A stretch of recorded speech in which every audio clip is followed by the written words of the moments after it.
This study presents a novel lateral ultrasound-guided approach for the proximal, radial, ulnar, median, and musculocutaneous nerve block in cats.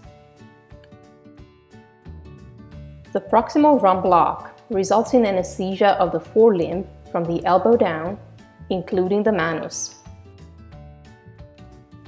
The aims of the study were to describe a lateral ultrasound-guided approach through a single proximal in-plane insertion and to determine whether injection in one or two aliquots is required to successfully stain all target nerves. A proximal to distal scanning of the lateral aspect of the tricipital region aids to identify the path of the radial nerve and to determine the injection level, which is where the radial nerve is medial and in proximity to the ulnar, median, and musculocutaneous nerves.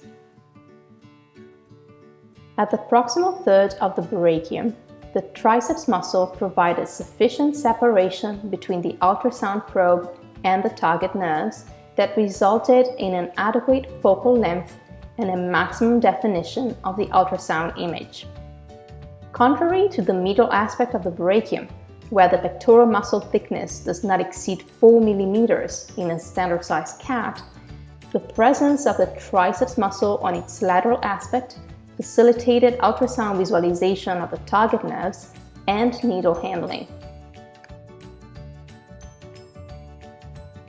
Additionally, knowledge of the expected size of the target nerves, as well as identification of the pulsation of the brachial artery in living animals, helps confirm their location.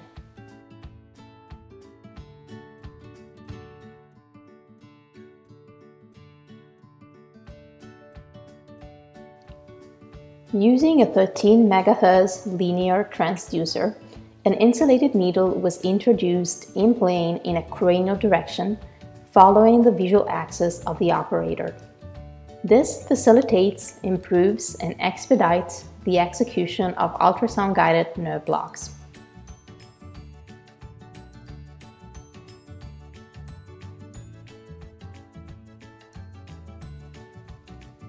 The injection of dye was performed in either one or two aliquots on the radial and musculocutaneous nerves.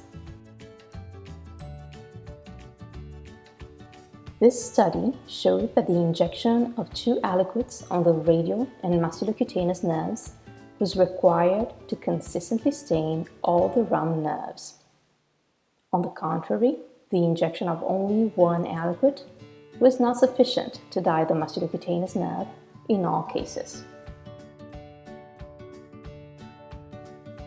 In cats, the RUMM nerves are surrounded by the brachial fascia, forming a neurovascular sheath. The lateral aspect of the brachial fascia should be pierced in order to ensure adequate contact between the injected solution and the radial, ulnar, and median nerves. A separate injection is necessary to reach the musculocutaneous nerve, owing its location outside the sheath. The proximal RUMM block results in anesthesia of the forelimb from the elbow down. Two aliquots are necessary to consistently stain the four nerves. However, since the branch of the musculocutaneous nerve does not extend to the carpus, an injection in one aliquot that blocks the radial, ulnar, and median nerves would be sufficient to desensitize the manus.